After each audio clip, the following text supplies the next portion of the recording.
Bom dia, turma, tudo bem com vocês? A nossa aula de hoje é de História. Daremos continuidade à unidade 5, os gregos antigos, no tema 4, o declínio das polis gregas.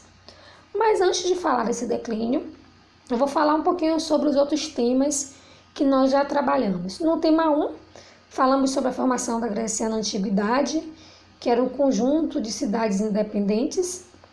Foi nesse período que surgiu a democracia. Nós falamos sobre Platão e Aristóteles, das Olimpíadas, falamos do teatro, falamos também da filosofia, falamos da importância da navegação, da pesca, do comércio marítimo devido às características geográficas.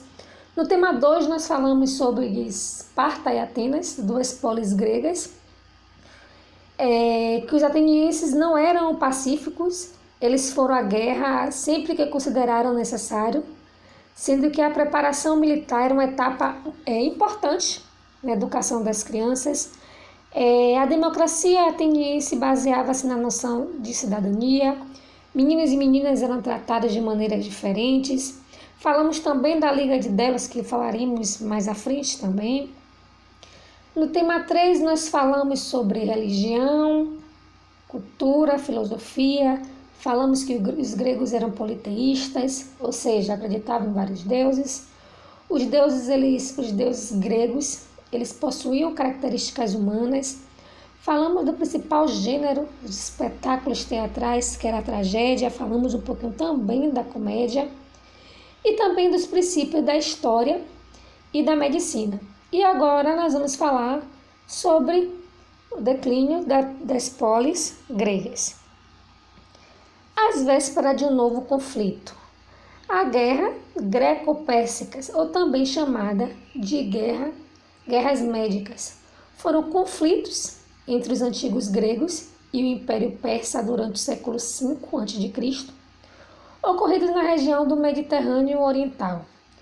Tiveram como principal razão a disputa entre gregos e persas pelo controle de uma série de territórios no Mediterrâneo que haviam sido colonizados pelos gregos e que estavam ameaçados pelos persas. Como principais consequências, o enfraquecimento do Império Persa e a ascensão de Atenas e Esparta, a categoria de principais centros políticos e econômicos da Grécia.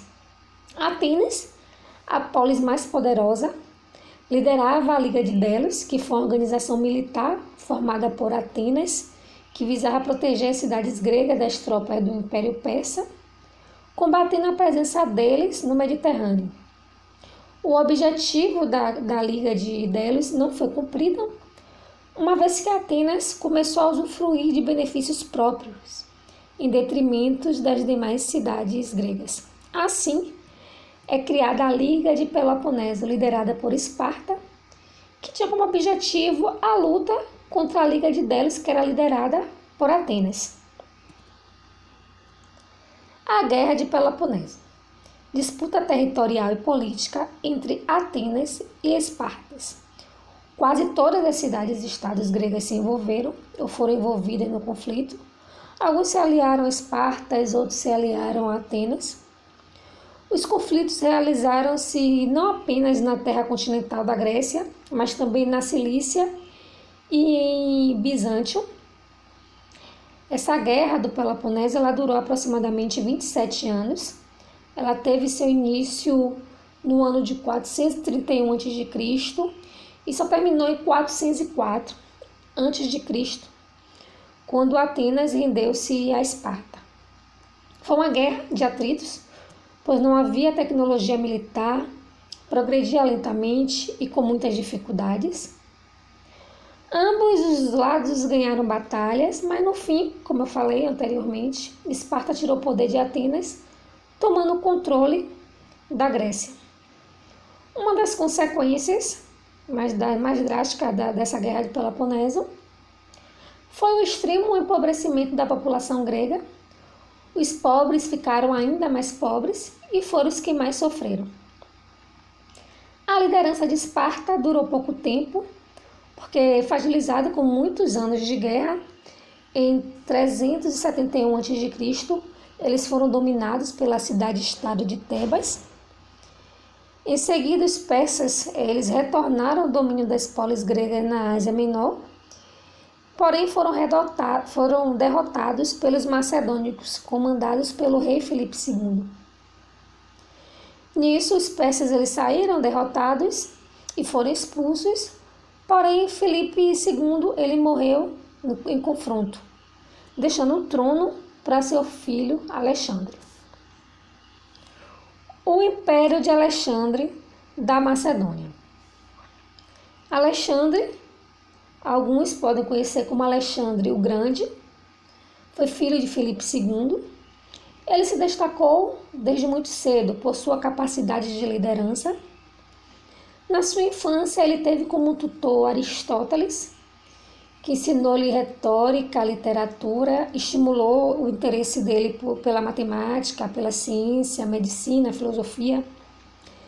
Alexandre, ele conquistou, teve as conquistas de territórios no Oriente Médio, dominou a Palestina, a Síria, o Egito, a Índia, a Mesopotâmia e a Pérsia.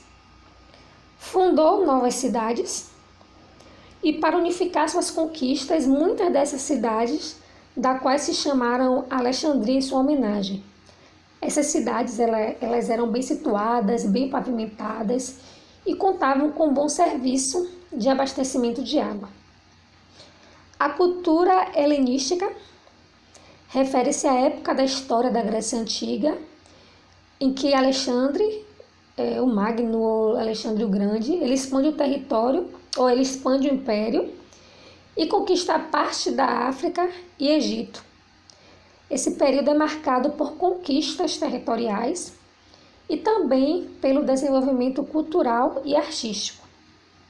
O fim do Império de Alexandre, em 323 a.C., ele morre.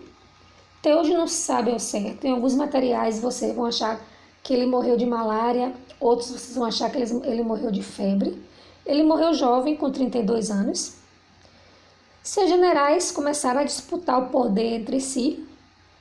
O vasto império acabou sendo dividido em reinos menores, dos quais os mais importantes eram a Macedônia, a Síria e do Egito.